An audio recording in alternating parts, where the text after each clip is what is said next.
Good morning, everybody. This is John Paulman, Dr. Speed Selling. This is the Raging Verbalist number 194. For those of you who are keeping track, if you're new, welcome. If you've been around for a while, welcome back. For those who don't know, Raging Verbalist is all about something that I am going to rage about, something we're going to talk about. Interesting topics. I don't veer off much into politics, but I do talk about just about everything else. Also, you can check us out on YouTube and our Facebook group, which is at the Position to Win book, which is my book. You can go check us out in that group. Also, you can leave comments there. Be nice, because our ever lovely Sandra reads them. So if you say bad things, she'll read them, and she's been a sheltered life. So welcome, Sandra. Hello, how are you doing? I'm doing well. And what are we talking about today? What is the topic of the day? All right, so we're talking about NFL kickoff. So did you watch the signature Chiefs versus Lions game, and were you surprised by the result? Watch the game from start to finish, just so everybody understands, so you can keep track of it. There are 272 games that make up the NFL season. So bet early, bet often, bet heavy, as I used to say when I was in my Vegas days. Oh, I was on the other side of this, of course. But and bet, and then I'll do like all. What I love is when they have all of these, get the app and we'll give you $100 and all this, and then it says in really tiny print, well, bet responsibly. And if you think you have a problem, dial this number. Yeah, right. Anyway, yes, I did watch the game, and I was surprised. First off, I was surprised that Dan Campbell of the Detroit Lions took some exceptional chances, especially like when he did a fake punt and all of that to get a first down.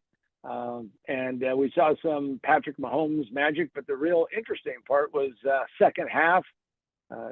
Detroit defense showed up. Kansas City got a little out of sorts on that, and very interesting result, to say the least.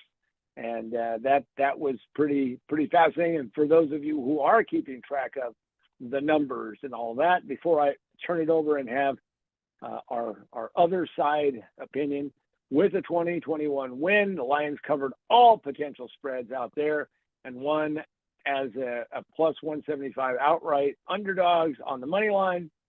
That was pretty cool. The Chiefs had opened it as 6.5 point favorites on the spread, and we're on the minus 300 on the money line, and the Lions were on a plus 235 to win on the money line. Over and under on the game, which I always thought was an interesting. I like playing the over and under, 52.5 across the market. So obviously the unders easily cashed in. It was only 41 points. So having taken care of all of that, Sandra, did you watch the game, and what are your impressions of the game? Yeah, so I did, and it was disappointing, of course, because I wanted Kansas City to win, but it's like they couldn't get their groove going. I don't know. It was like a game of lost passes to me, and Kelsey was out, Chris Jones is on a holdout. They don't have Juju Smith-Schuster anymore, so it's just kind of like they need to find their new rhythm, I guess. So it's only the first game. I'm not totally hopeless. So I think if they can kind of find that rhythm, then I still have high hopes for the rest of the season. So there you go. And Andy Reid, if you're watching this, contact us through the Facebook group, and Sandra may give you some tips and pointers. That's right. Get that straightened out there, yeah. So, yeah, long season. So you never, they have plenty of chance to do it, of course. Yeah, but nobody wants to start off with a loss. That's for sure. Right. Exactly. So has the NFL recovered from its previous controversy and pandemic problems? Well, as long as they don't get stupid, and this is my big trigger alert for all of you easily offended. Whenever you want to screw up something, go drift off and roll in all kinds of political opinions about something. And what you're going to do is you're going to irritate a bunch of people. And I understand somebody has a feeling like they've got a platform, they've got to use that platform. Good on you. However, not good on you I think they've mostly recovered. What happened from the controversy, we'll just call it the controversy because that's the easiest way to say it. I canceled my NFL direct ticket, have no intention of ever giving them that much money again, and all of that. So I'll say that I am a, probably 70% their kind of fan. I used to be the 100% of the way there, maybe 110% of the way there. But so I think they've gotten through some of that. And then the pandemic was just, crazy, ridiculous stuff. So, and I just, so we'll see. I think they've improved. Let's see if they stop the stupid, they will probably make it back because people love watching the game. So that's the whole point of it. Play the game, watch the game. That's what the focus should be. All right. And I know you were in Vegas. So what do the odds makers think is going to happen this season? Well, we started out, and I've got a screen with the odds because there's just too many of them to just kind of print out. But it started out that the Kansas City Chiefs were the favorites to repeat this year, and I'm sure that those odds, for those of you who have never done sports betting, and there are some of you out there or who don't understand it, the odds are in a state of flux and fluidity. Now, whatever they are when you bet, that's what you get forever. So Kansas City Chiefs took a step back. They were the absolute favorites to win the Super Bowl. It happens every year, almost. Some years it doesn't, but it's kind of like a tradition. The Eagles are the next favorites, and lots of money is going to be bet on the Eagles. And then as we go through the top few, then the 49ers, San Francisco has been in the conference championship 2 years in a row. Lost it, didn't get there. Okay, that happens. And then you get the Bills and the Bengals and the Cowboys.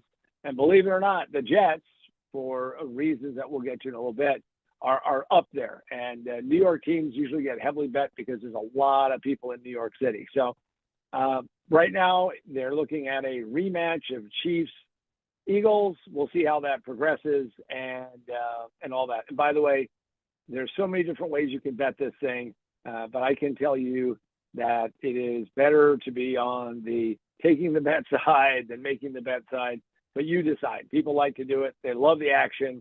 All I can say is good luck, be smart, and be careful how much you lose.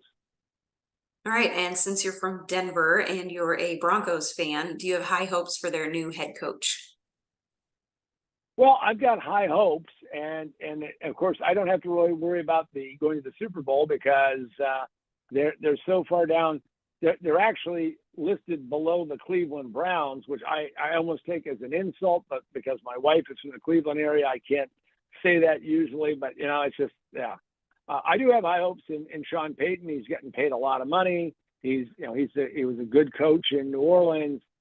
He was a coach that was much sought after, and the Broncos team ownership went out there and picked him up. And coaches have a lot to do with winning or losing. And of course, I think that Sean Payton is going to have a good season. I think he's going to be significantly better than what we had last year. Always hard getting somebody who is a novice to the head coaching job. Game is moving pretty fast. Lots of things are going on. I know to some people who watch other types of sports, they may not understand the intricacies of the sport itself, but it is tough to try to keep up with everything. And when the guy last year couldn't manage the clock, I mean that's just like amateur night. I mean that's what coaches in high school know how to do that. So I hope that they're going to do well. One can always be eternally optimistic when a season starts, but the challenge, of course, is are you like that at the end? Which actually brings me to one of the most important things you can do in your own life is understand the value of a coach. Also, what you should or should not do. Now, I've been doing coaching in sales, marketing, and business, especially with my expertise in turnarounds for well over 25 years. And if you're out there right now wondering where your career is going or where it could go, drop us a hint. Go to positiontowinbook.com. You can go, root around. There's a bunch of free stuff, a bunch of cool stuff. Also, if you want to just do a little taste, a little sampler, go out there and pick up my book, available in physical. That would be Atoms for all of you who are into physics. That would be Most Businesses Fail in the First 5 Minutes. It just takes them 3 to 5 years to realize it. Position to Win.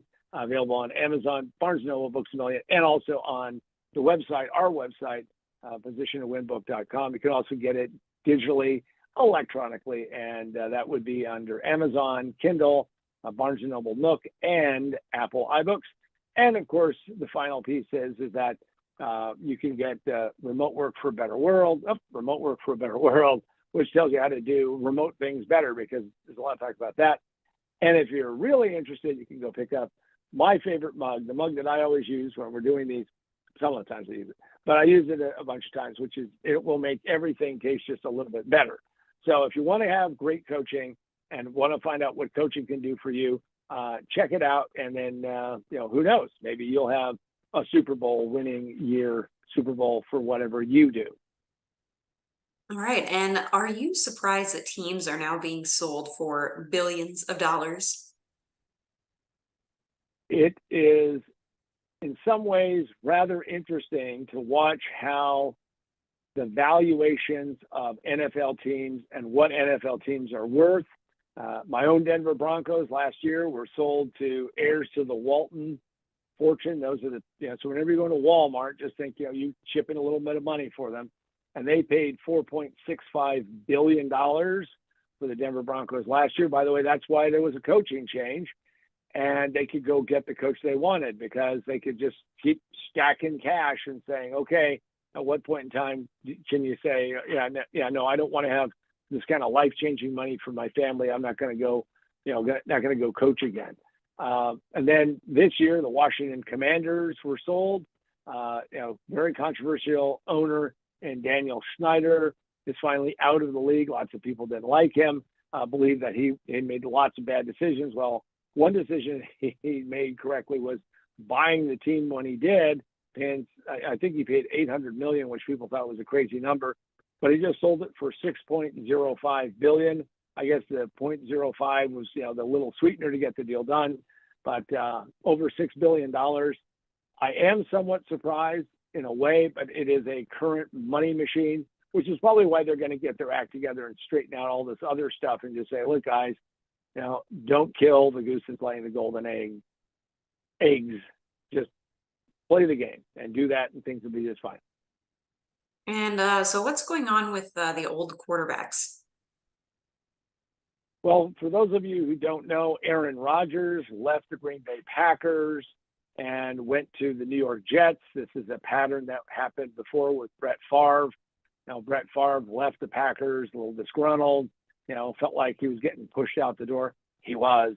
And then he moved on to the Jets, did fine, and then he ended up in the Minnesota Vikings, which is where he wanted to go in the first place, because he wanted to just put his thumb in the eye of the Packers.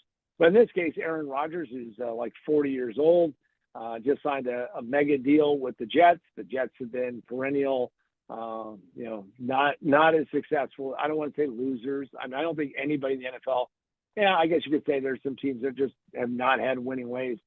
But the Jets have been far and wide, one of those teams that has so much publicity because of being in New York. And Aaron Rodgers, he saw a chance to make some dough.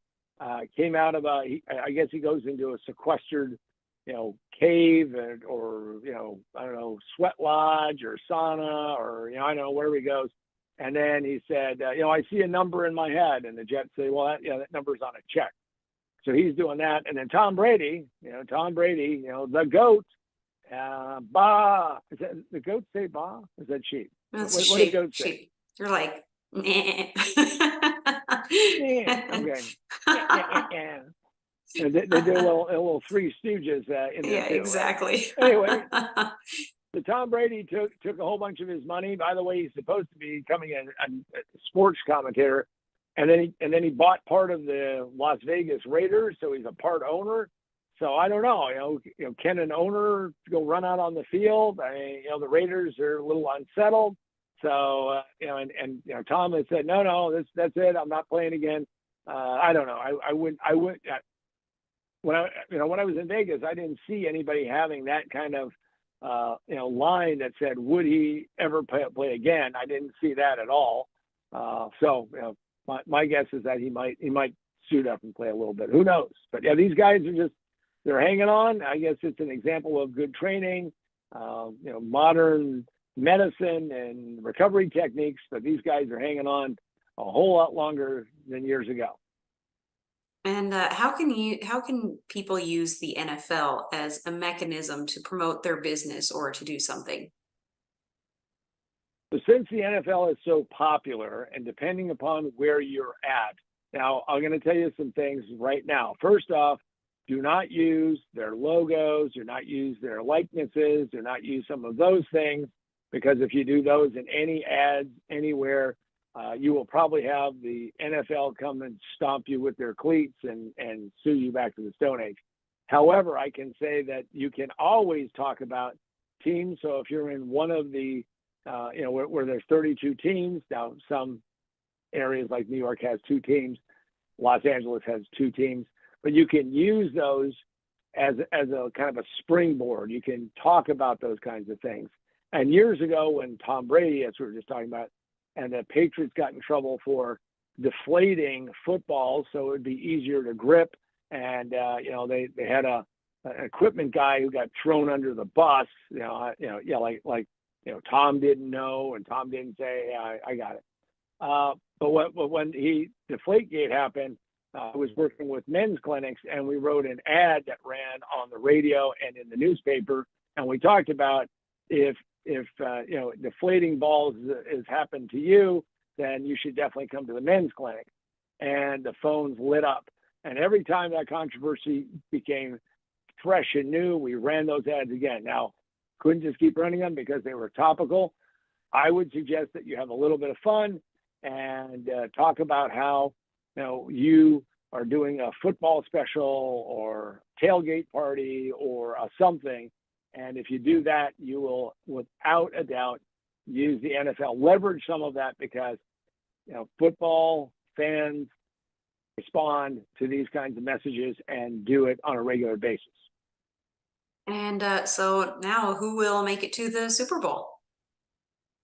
Well, I'm going to ask you. So do you think your Kansas City Chiefs are going to do it? Now, understand, Sandra lives in Nebraska. She is a Go Big Red, and that isn't the chewing tobacco, right? That's actually, a football team, I understand, right? Yes, it's our Cornhuskers. Go Big Red. So now Chiefs are red also. So I assume that there's a certain, just because of that visual acuity, you go, oh, wait a second, red team, red jerseys.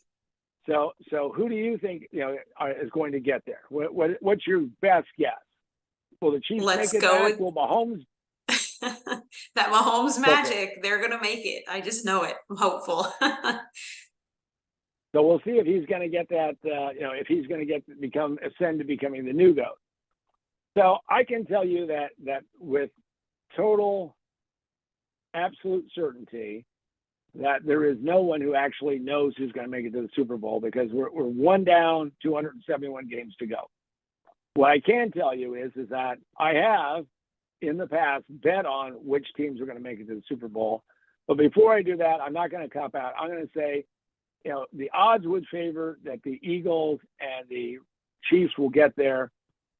Hard for me to believe that the Eagles are going to have as a road that they took last year is going to be similar this year, because people become aware of patterns. And when they become aware of patterns and what people do, they have a tendency to make adjustments. Those adjustments hurt whether or not you're going to win or what are you going to do. So right now, Chiefs and Eagles are about as good as a bet as you're going to make. However, years ago, way back in my last year that I was in Vegas, gambling, seriously gambling, is that 1979, I bet what was called the Texas Parlay. And if I remember right, it was like July of 79.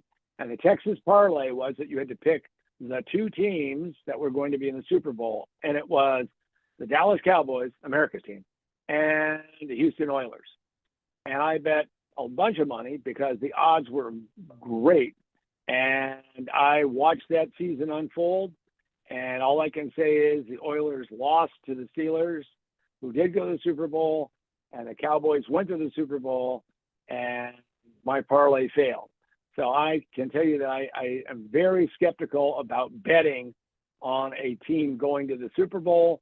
I've done it in the past, but right now I would say that probably looks like Chiefs and Eagles is the safest bet you've got, but there are no safe bets when you've got all these various things going on called, what's it called? Oh, all these games and injuries and all these other problems. So with that, I'm going to wrap up by saying I'm glad that you were here. Hopefully that you've had a little bit of fun. Enjoy the NFL if you're a fan. Enjoy your team. Don't take it too seriously. And, don't bet like crazy because you're probably going to be wrong a lot. And with that, I'm John Paul Mendoza, Dr. Steve Selling. And for myself and the ever lovely Sandra, you've been watching, enjoying, hopefully learning some things. Raging Verbalist, number 194. Until next week, good fun, good betting, and go Broncos.